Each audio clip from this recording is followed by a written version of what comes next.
been waiting with bated breath just to connect with us. This morning, we had a power situation, the ECG, yes. I mean, we all know what is happening.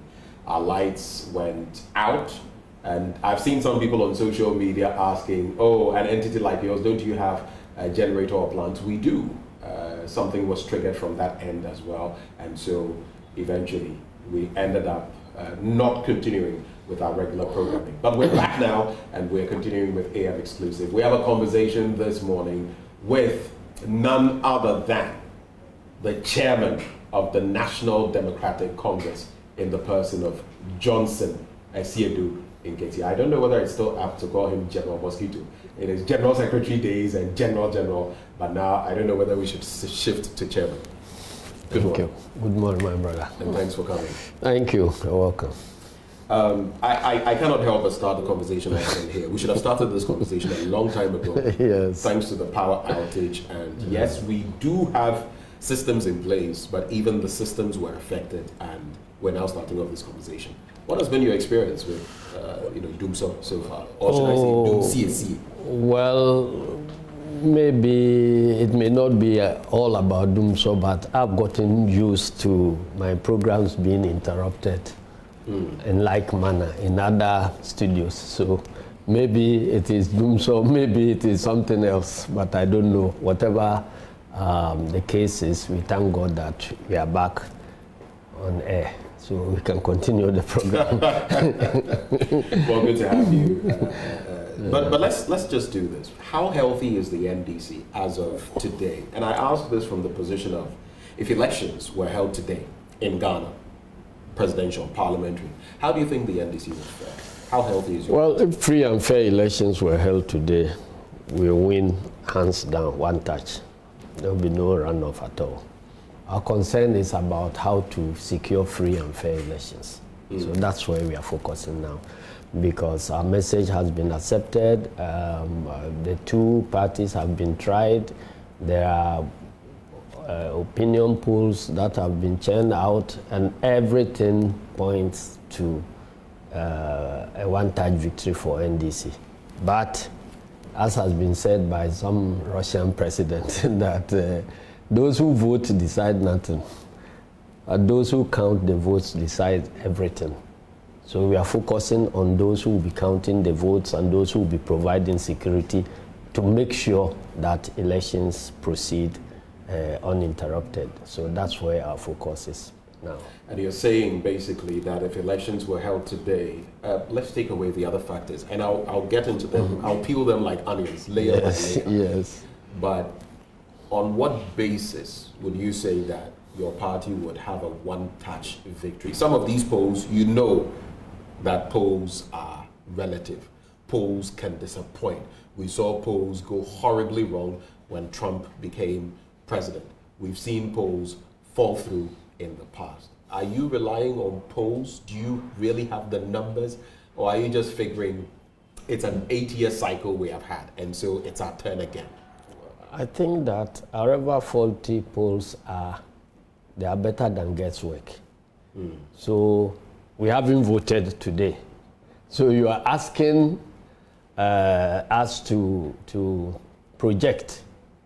And I'm saying that we have projected the results to be this way. It is either just guesswork or guesswork supported by something. Right. And in this case, our guesswork is supported by scientific data that has been collected on the field. That's why we are confident.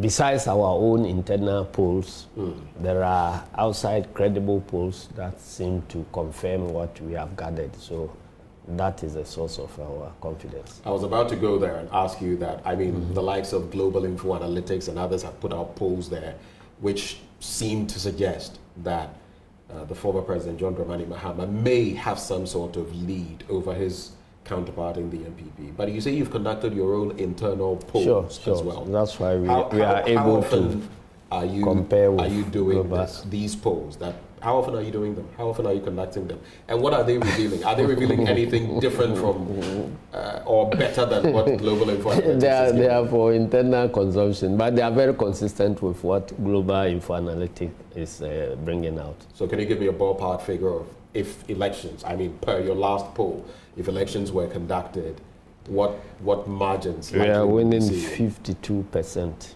52%. As at this month. If elections, free and fair elections were conducted, we should win 52%. And that would be a one-time. Per your internal poll? Sure. Let me come to this, though. Do you feel that the 52% that is being reflected and all of that is because the NDC has performed better than the NPP comparatively? Whether the NDC is a better choice or simply because the NPP has been so bad, has been woeful, for which reason the NDC is an alternative? What do you think? All of those. all the factors you have mentioned. All of them put because together. There are people who think that, well, I think NDC is a better option because of the woeful performance of NPP. Right. They are the people who believe that bad becomes good when the worst happens. So you have people who did not support NDC in any way at all, but they've seen NPP perform, so it makes NDC looks good. There is that group of people. There is another group that thinks that NDC has been good all along, but NPP succeeded in projecting NDC as a bad, system, and they use media, social media, lies, half-truths, and all that to project NDC as a bad system.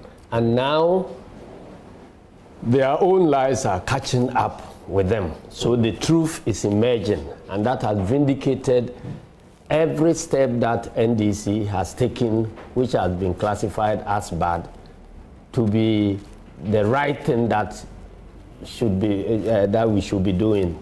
And so that's why I'm saying all that. Everybody has a reason. And then finally, there are those who think that whatever happens, Right.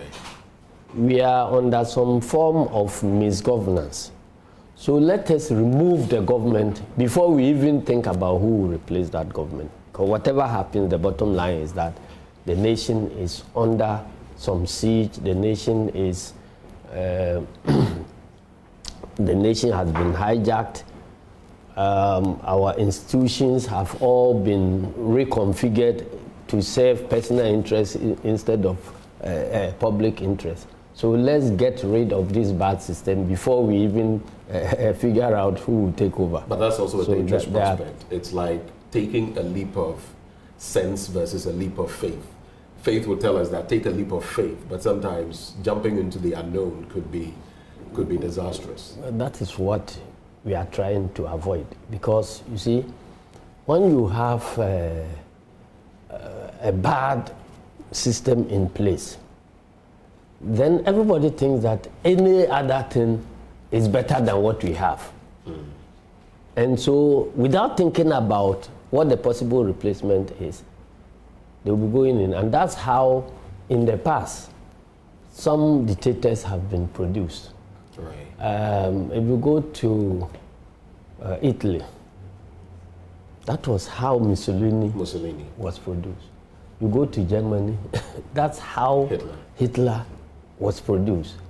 And so we have a risk that if we are unable to rescue this system and we continue, the next leader who will be produced may be worse than anything at all. That is why we think that at least we have seen the work of President Mahama, and we have seen the work of NDC. We think that let us do everything to replace this government with President Mahama, and we will be in a safe pair of hands. Otherwise, the other alternative will be disastrous. And so, and see, when people lose faith, not in just the government, but in life itself, and they think they don't have anything to lose, they become very, very dangerous to society. And indeed, it's been said that the most dangerous person in society is the one who doesn't have anything to lose. Has nothing to lose. That's the But point. I find it